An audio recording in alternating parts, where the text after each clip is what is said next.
UCan wants you to round numbers to the nearest 10 or 100.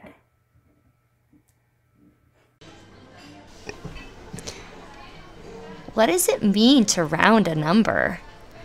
UCan, are you curious about that? That's okay. I'm glad you asked. So when we round a number, we choose another number that's nearby that is easier to work with. But why would we do that? I knew you were going to ask that question. Well, sometimes in math we estimate to find an approximate answer. An approximate answer is an answer that is not exact. So not everything in math needs to be exact. Sometimes we say we are finding a rough answer or a ballpark answer. Watch out. So let's think about a number. Let's think about the number 92. 92 is approximately 90. 90 might be easier for us to work with in our heads, or if we needed to give someone a really quick answer. This is an example of rounding to the nearest 10. So today, we're going to be using an open number line to help us round numbers to the nearest 10 and 100. How can we do that? That's a good question, and one we're going to answer today in the video. UCan, you're also wondering what an open number line is anyways. Okay, let's talk about that. An open number line is a blank number line. There are no numbers or marks on it yet. You're going to put those numbers and marks on there. And we use it to help us visualize what we're doing in math. It helps us see it. As you move to the right on a number line, the numbers get bigger. And as you move to the left on a number line, the numbers get smaller. Okay, so we can use this guy to help us see how to round a number or find a number that is nearby. So UCan, I am anxious to give this thing a try. I wonder if we're going to have a chance to do some rounding today at the bakery. UCan, the phone is ringing. Where'd the phone go? Oh my goodness, is it underneath this pile of cookie sheets, or maybe it's next to this blender? Oh, did you find it? Oh, there it is. It's ringing off the hook. Hurry, fly over there and answer it. Who's on the phone? Oh, it's your uncle. You got it. He's got a bakery too. I had no idea. And he needs some help. He wants to make a gigantic batch of apple danishes. You know, those yummy things with some apple gelatin in the center and nice cheesy frosting. You guys make great ones.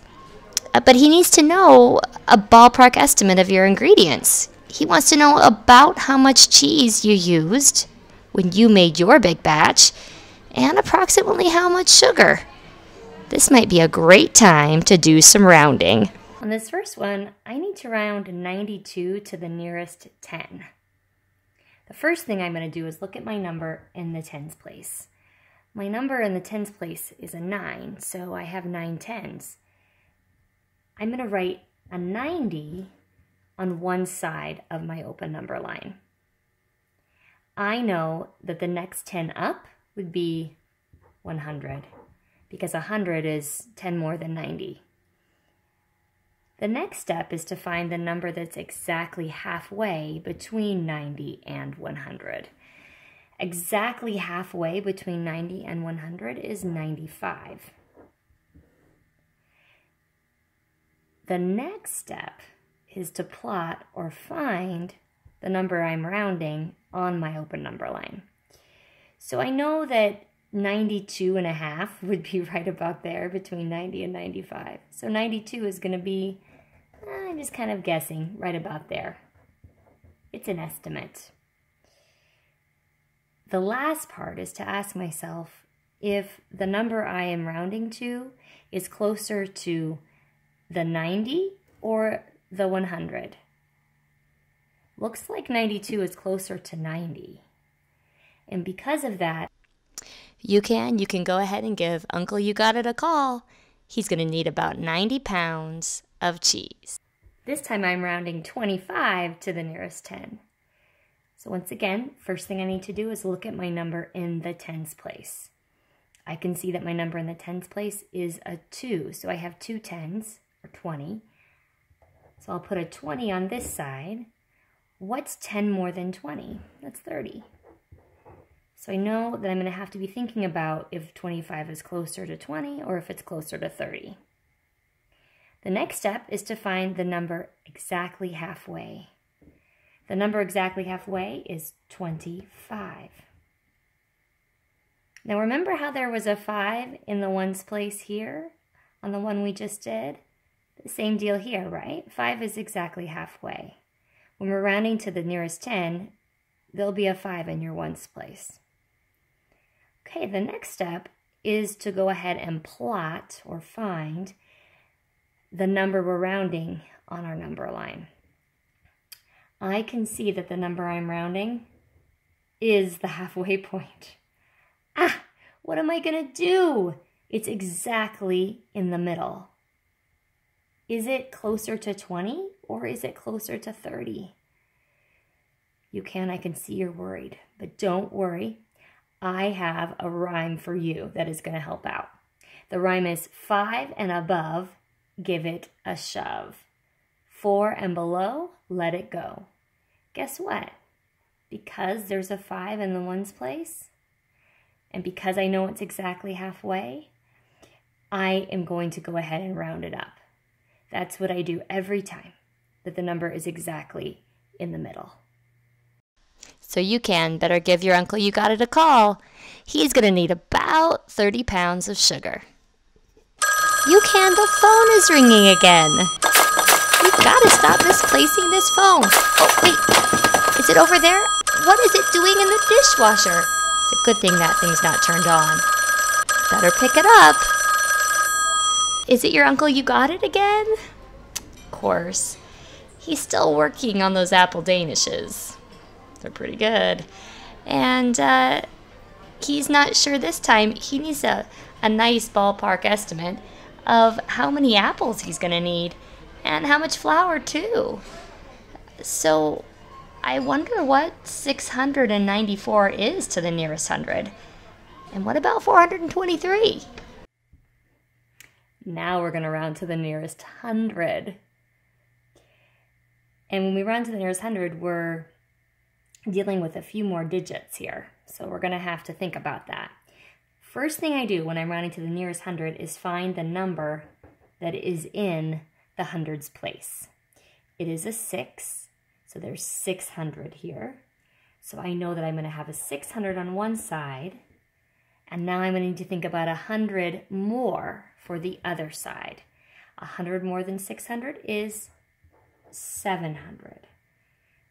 Okay, because I know my number is between 600 and 700. Now, I need to think about what number is exactly in the middle. Well, guess what's half of 100? 50 is. So 650 must be exactly in the middle between 600 and 700. So remember how when we were rounding to the nearest 10, that 5 was in the ones place? When you're rounding to the nearest 100, that 5 will be in the tens place. So it'll be a 50 instead of just a 5. Okay, next step, I need to plot or find 694 on my number line. This is 650. That means this is about halfway between those two, would be 675. It's pretty close. I think it's going to be right about here. Very close to 700. It's actually only just 6 away from 700. So I can see that 694 is closer to 700 than it is, way closer to 700 than it is to 600. So if I were to round that number to the nearest 100, it would be 700. Okay, another 100. We're going to round 423 to the nearest 100. Find that number in my hundreds place, and I'm going to put the 400 on the left-hand side. I'm going to think about 100 more than 400, which is 500. Then I'm going to think about the number that's exactly halfway between 400 and 500. The number that is exactly halfway is going to have a 5 in the tens place. It's going to be 450. Now I need to plot or find 423 on my number line. 425 is exactly halfway between my half. So I'm going to put it just a little bit less than halfway between 400 and 450. It's right here. Then I need to ask myself, is 423 closer to 400 or is it closer to 500? I can see that it's on the first half. It must be closer to 400. So 423 rounded to the nearest 100 is 400.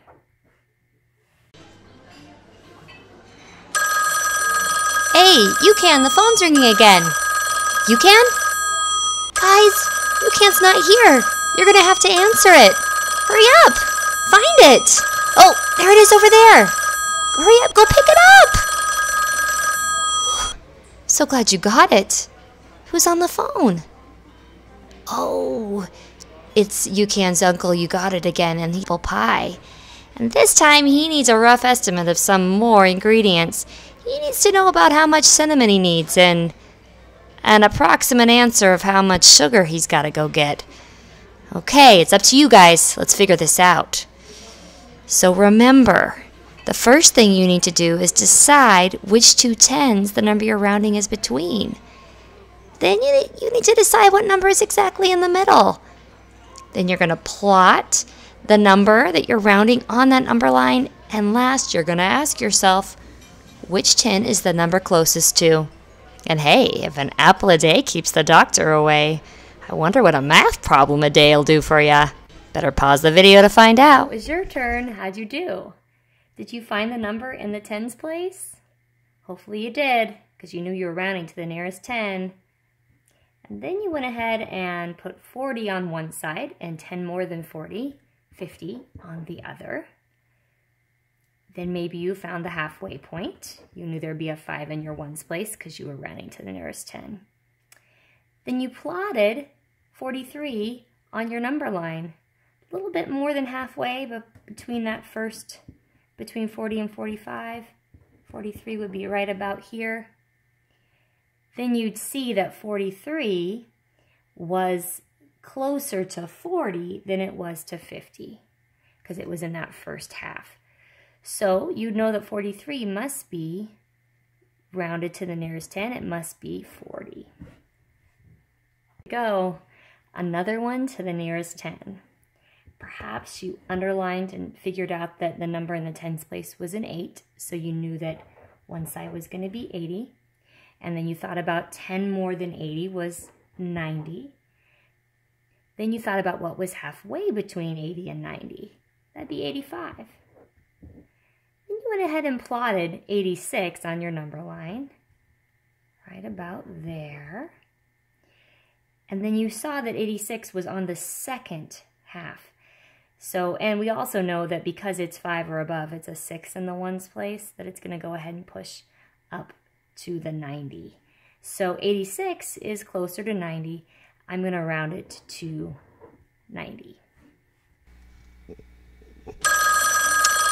Oh my, UCan is still not back. And you know what, guys? I'm about ready to unplug this phone. It is driving me crazy. Uncle You Got It just needs to figure this out on his own. Okay, go ahead and pick it up, guys. I bet you anything it's him. It is? Yeah. And he's still working on that apple pie. But he didn't get everything he needed the last time he called.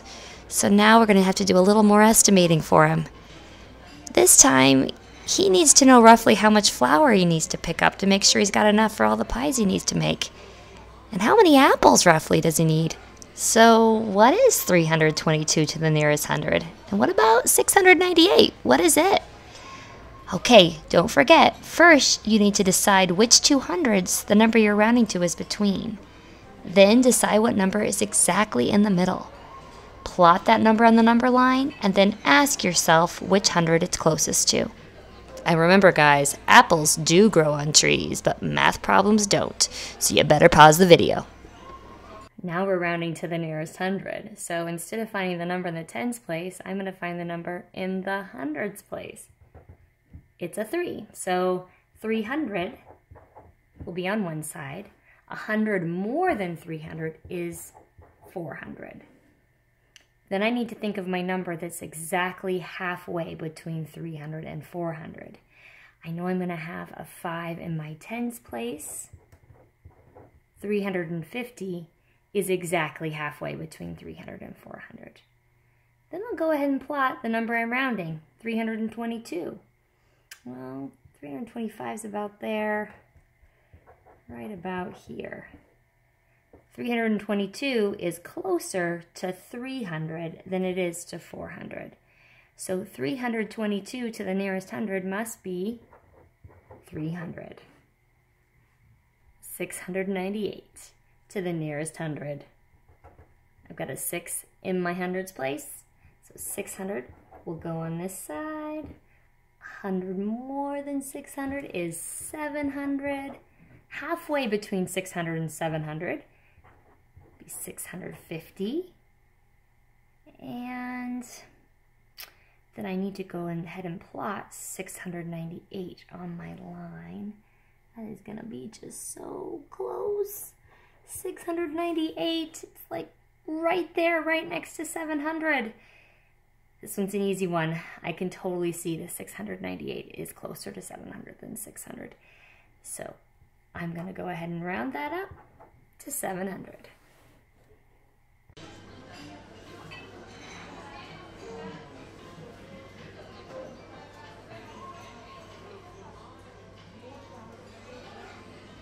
Hey guys, thank goodness we're done with the ringing phone. We get to go home and take a break from all this bakery work. But first, let's think about what we learned today. Do you have any questions or things that you noticed that you thought were really cool? Hey, you know what UCan was thinking was really cool? That every time we rounded a number, the number that we rounded ended in a 0 or zeros. Something to think about.